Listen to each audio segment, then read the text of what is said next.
काँग्रेसचे युवक प्रदेश सरचिटणीस रोहन सुरवसे पाटील यांनी राष्ट्रवादीचे युवा नेते पार्थ पवार यांची भेट घेतलेली आहे। रोहन सुरवसे हे राष्ट्रवादीमध्ये प्रवेश करतील अशी चर्चा सध्या राजकीय वर्तुळामध्ये सुरू आहे। रोहन सुरवसे पाटील यांच्या काँग्रेस सोडण्याने काँग्रेसला मोठा धक्का बसण्याची शक्यता वर्तवली जाते। या सगळ्या पार्श्वभूमीवर रोहन सुरवसे पाटील यांच्या सोबत आमचे पुण्याचे प्रतिनिधी चंद्रशेखर भांगे यांनी संवाद साधला। पाहूया। काँग्रेसचे आक्रमक नेते म्हणून ज्यांची ओळख आहे असे रोहन सुरवसे पाटील यांनी राष्ट्रवादी काँग्रेस पक्षाचे नेते पार्थ पवार यांची भेट घेतली। खरं तर रोहन सुरवसे पाटील काँग्रेस सोडणार का अशा चर्चा सध्या माध्यमांमध्ये सुरू आहेत आणि या सगळ्या विषय बोलण्यासाठी माझ्या समेत काँग्रेसचे सरचिटणीस रोहन सुरवसे पाटील आहेत। सुरवसेजी, सध्या बातम्यांमधून चर्चा आहे की तुम्ही काँग्रेस सोडून राष्ट्रवादी काँग्रेस पक्ष अजित पवार गटामध्ये जाणार आहात, नेमकं काय?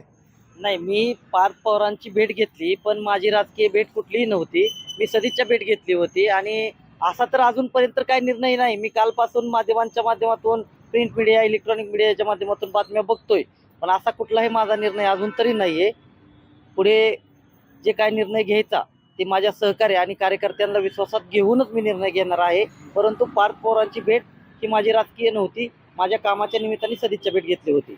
आपण पाहिलं की रोहन सुरवसे पाटील हे आंदोलनातून अत्यंत आक्रमक चेहरा म्हणून सध्या काँग्रेसचं पुणे शहरामध्ये ओळखलं जातं आणि काँग्रेसला हा आता दुसरा धक्का बसणार का हे पाहणं महत्त्वाचं असणार आहे। कारण काही दिवसापासून आपण बघतोय की रवींद्र धंगेकर हे सुद्धा शिंदे गटामध्ये प्रवेश करणार अशी चर्चा सुरू आहेत आणि त्याच सगळ्या चर्चेनंतर आता रोहन सुरवसे पाटील यांनी पार्थ पवार यांची भेट घेतली होती। लोकसभेसाठी मी चंद्रशेखर भांगे, पुणे।